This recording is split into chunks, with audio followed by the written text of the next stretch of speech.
अस्सलाम वालेकुम जी, मैं हूँ सीमल हाशमी। आप देख रहे हैं मेरा यूट्यूब चैनल। कल का मैच बड़ा क्रूशियल है। पाकिस्तान के लिए ये मैच विन करना एक अच्छे मार्जिन से बहुत ज़रूरी है और सबसे पहले इसमें एक इम्पॉर्टेंट फैक्टर ये है कि हम सब दुआ करें। अल्लाह ताला हमारी टीम कल बड़े अच्छे तरीके से परफॉर्म करे, बारिश ना हो और हम एक अच्छे मार्जिन से न्यूजीलैंड को हरा दें, क्योंकि न्यूजीलैंड के बहुत से प्लेयर्स, मेन प्लेयर्स जो हैं वो इंजर्ड भी हैं और उनकी टीम जो है वो इस वक्त पिछली हार के दबाव में भी है। हम पिछली जीत के कॉन्फिडेंस में हैं और हम जो हैं वो ऐसा लगा कि वापस आ रहे हैं अपनी उस फॉर्मेशन में जो असल में बाबर 11 हुआ करती थी। तो टीम जीत सकती है, पूरा पोटेंशियल मौजूद है। अब आ जाते हैं फैक्ट्स एंड फिगर्स की तरफ। तो इस पर फैक्ट्स एंड फिगर्स क्या कहते हैं और असल में प्रेडिक्शन क्या है। स्पोर्ट्स एनालिस्ट अब्दुल सत्तार हाशमी से मेरी खसूसी तौर पर बात हुई इस पूरे मैच का प्री सिनॉप्सिस, यानी कि किस तरह से हम ये मैच विन कर सकते हैं, हमारी स्ट्रेंथ्स क्या हैं, हमारी वीकनेसेस क्या हैं, जहां हमें काम करने की ज़रूरत है।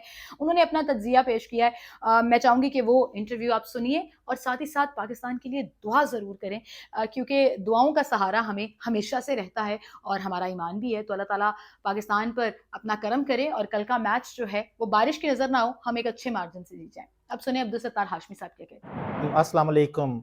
थैंक यू सिमल। आज हमने बात करनी है पाकिस्तान और न्यूजीलैंड के मैच के माबीन जो कल होने जा रहा है। और इस मैच में सबसे बड़ी बात यह है कि मौसम की अगर रिपोर्ट देखी जाए तो कल बारिश की तवक्को की जा रही है और मौसमी हालात के मुताबिक जो दोपहर 1 बजे से 6 बजे तक बारिश और रिमझिम का जो सिलसिला है वो जारी रहेगा। और अगर ये सिलसिला हुआ तो ये एक प्रॉब्लम क्रिएट करेगा। दोनों टीमें जो हैं वो अपने अपने एंड पर सेमीफाइनल में जाने के लिए पर तैयार हैं और उसकी सूरत ये बनती है कि अगर पाकिस्तान अपने अगले दोनों मैचेस यानी न्यूजीलैंड और इंग्लैंड के खिलाफ जीतता है और न्यूजीलैंड अपने अगले दोनों मैचेस हारता है तो पाकिस्तान के चांसेस बनते हैं। लेकिन यहाँ एक शर्त ये भी है कि अफगानिस्तान भी अपने 2 मैच हारे।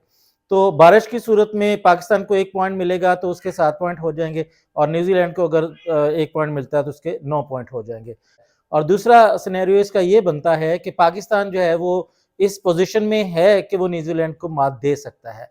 उसकी वजह यह है कि न्यूजीलैंड जिस उठान के साथ इस वर्ल्ड कप में आई थी और उन्होंने जिस तरह से इब्तदाई जो फतूहात है वो ली थी, तो उसके बाद ये टीम एकदम से इसका डाउनफॉल हुआ और एकदम से ये टीम शिकस्तों की तरफ चली गई और इसे मुसलसल शिकस्तें हुई और जिसकी वजह से ये टॉप रैंक से चौथी पोजीशन पे आ गई।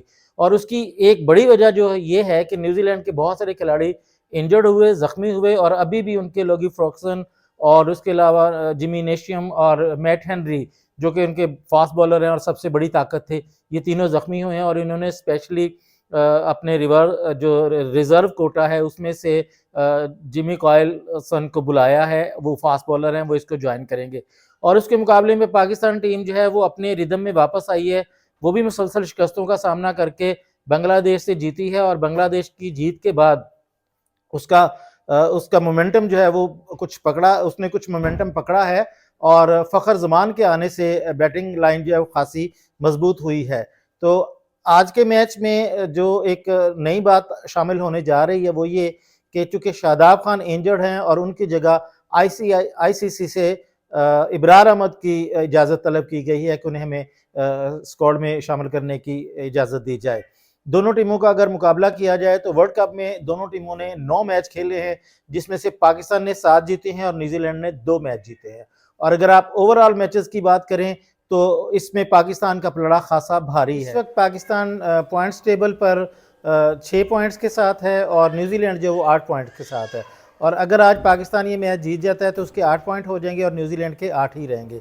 लेकिन इसके बाद आने वाला जो मैच है दोनों के लिए वो बड़े इंपॉर्टेंट है।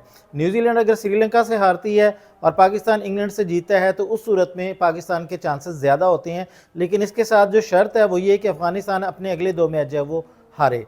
यहाँ तक तो ये बात चलती है। अगर हम दोनों टीमों की ताकत के बारे में बात करें तो पाकिस्तान की बैटिंग और उनकी बैटिंग में थोड़ा फ़र्क है। पाकिस्तान की बैटिंग मुझे थोड़ी स्ट्रॉन्ग नज़र आ रही है, जबकि न्यूजीलैंड की बैटिंग में थोड़ा सा कोलैप्स का ख़तरा है। जैसा कि साउथ अफ्रीका के ख़िलाफ़ वो एक बड़े मैच में कोलैप्स हो गया और बिल्कुल ही नीचे बैठ गई उनकी टीम।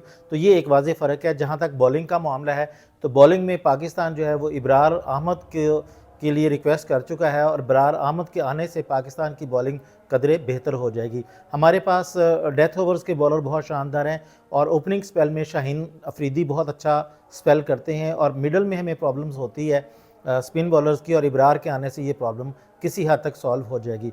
और अगर हम रिज़ल्ट्स की बात करें तो मेरे ख़्याल में पाकिस्तान की टीम ज़्यादा फेवरेट है और वो जीतने की पोजीशन में है। और आलमोस्ट अगर हम पिछले कोई 5 वर्ल्ड कप की हिस्ट्री खोलें तो हम अगर मगर की पोजीशन में चले जाते हैं। इफ़ एंड बट्स का जो सिलसिला चलता है, तो इसकी बुनियादी वजह ये है कि एक बात तो ये है कि हमारी टीम को जो मसाइल हैं वो हमें इफ़्स एंड बट्स में ले जाते हैं। मसलन हमें इंटरनली भी कुछ इश्यूज़ हैं और एक्सटर्नली भी कुछ इश्यूज़ हैं। सबसे पहला इशू तो ये है कि जो पाकिस्तान की टीम है, इनके पास कोई एक्सपीरियंस नहीं है इंडिया के साथ खेलने का।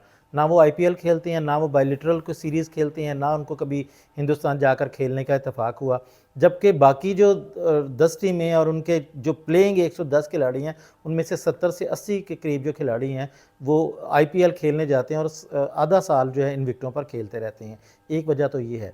दूसरी वजह ये है कि हमारे यहाँ कुछ क़यादत के मसाइल हैं, जिसकी वजह से हम अपनी टीम की पूरी स्ट्रेंथ को खिला नहीं पाते। हमें अंदाज़ा नहीं होता और जिसकी वजह से हमें उन मुश्किलात का सामना करना पड़ता है जो दूसरी टीमों को नहीं होता। मसलन आप ये देखें कि जब आपका कप्तान फील्ड अच्छी ना खड़ी करे, मुतासरकुन बॉलिंग चेंज ना करे और बरवक्त फ़ैसले ना करे, तो फिर उसकी कीमत चुकाना पड़ती है।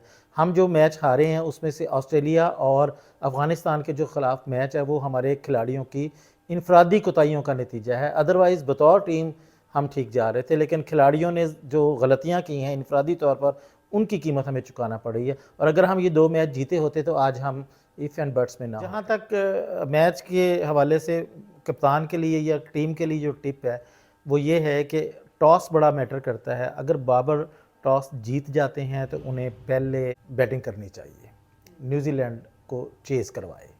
और दूसरी बात ये कि उनके ख़तरनाक बॉलर जंपा हैं और मैक्सवेल हैं, तो जंपा का तोड़ ही ये है कि उस पर अटैकिंग बैटिंग की जाए। एक टिप मेरी रिजवान के लिए है कि रिजवान जिस तरह से अच्छे से खेलते हैं, अचानक से कोई गलत शॉट खेल के आउट हो जाते हैं, उन्हें चाहिए कि अपनी ज़िम्मेदारी ले। इन द एंड मैं ये कहना चाहता हूँ कि जहाँ 2 टीमें आपस में खेल रही होती हैं तो ज़ाहिर एक ने जीतना होता है, एक ने हारना होता है। तो हम पाकिस्तानी कौम को बतौर कौम जो है ना वो इस हार और इस जीत को पूरे धड़ल्ले से करना चाहिए, कबूल करना चाहिए। उसकी वजह ये है कि ज़ाहिर है जो टीम अच्छा खेलेगी वो तो जीतेगी। पाकिस्तान भी अच्छा खेल सकती है और जीत सकती है, और अगर दूसरी टीम इससे ज़्यादा अच्छा खेल लेती है और वह जीत जाती है तो वो उसका इस्तेहकाक होता है, उस पर आप लड़ नहीं सकते। तो जो हम बाद में ट्रोलिंग शुरू कर देते हैं अपनी टीम की, इससे ज़रा इज्तनाब करना चाहिए। हमें पाकिस्तान के साथ और पाकिस्तान टीम के साथ खड़ा होना चाहिए। कुछ भी हो जाए, हमें इनसे प्यार है।